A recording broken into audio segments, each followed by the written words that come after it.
नर्मदेहार पिछले कई दिनों से हम बड़वाह शहर के सभी लोग इस बारे में बड़े चिंतित हैं कि हमारा गोवंश जो है वो सड़कों पर जो है वो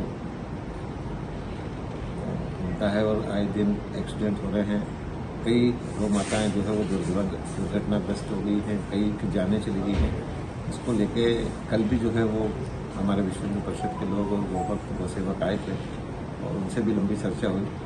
और इसके पूर्व में भी हमने माननीय एसडीएम साहब और मंडी सेक्रेटरी साहब से बात करके हमारी कृषि उपज मंडी के पीछे जो पुरानी गौशाला बनी हुई है उसको अधिग्रहित करके और उसको रिनोवेट करके वहाँ पर फेंसिंग वगैरह करके कम से कम 50-60 गोवंशों की व्यवस्था हो सकती है। इस बारे में हमने चर्चा की थी। आज जो है वो हमारे शहर के जो समाज सेवी बाबूलाल जी अग्रवाल और हमारे राजपाल जी, सोनिया जी, सोनाली जी, ये सब लोग आए थे। तो इनके साथ आज मंडी में जाकर फिर से वो सब व्यवस्थाएं देखी। साथ ही अपने इंजीनियर को जो है वो उसका एस्टीमेट बनाने के लिए भी हमने आज आदेशित किया है। और मुझे लगता है कि एक आध सप्ताह में ये सब प्रक्रिया पूरी हो जाएगी। तो जल्दी से जल्दी हम वहाँ पर व्यवस्था करा के कम से कम 50-60 गोवंश वहाँ मंडियों में रख सकते हैं। एक गौ सेवकों की एक समिति जो उसको वहाँ पर गैयाओं की व्यवस्था करने में, उनके खान पान की, उनके रखरखाव की व्यवस्था के लिए वो तैयार हुई है और नगर पालिका भी उसमें अपनी तरह से पूरा सहयोग करेगी।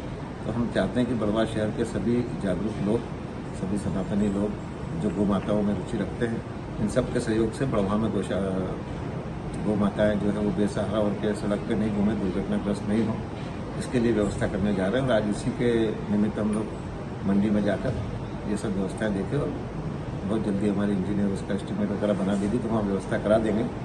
इसके अलावा फिर और जो गोवंश बचता है उसके लिए आसपास और जगह देखने का हमारा प्रयास चल रहा है नर्मदेहार। उसके लिए हम सभी साथी लोग, हमारे भाई साहब श्री अध्यक्ष महोदय नगर पालिका बड़वाह के राकेश जी गुप्ता के पास आए थे। तो हमारे भाई साहब ने बिल्कुल भी सारे कार्य छोड़ के तुरंत गौ माताओं के लिए मंडी प्रांगण में जो हमने व्यवस्था बताई थी कि भाई साहब यहाँ कुछ गौ माताओं को हम रख सकते हैं, धीरे धीरे व्यवस्था कर सकते हैं। तो यहाँ भी जो भी प्लास्टर वगैरह करवाना है, पूरी व्यवस्था देखना है, तार फेंसिंग, पानी की व्यवस्था, बिजली की व्यवस्था।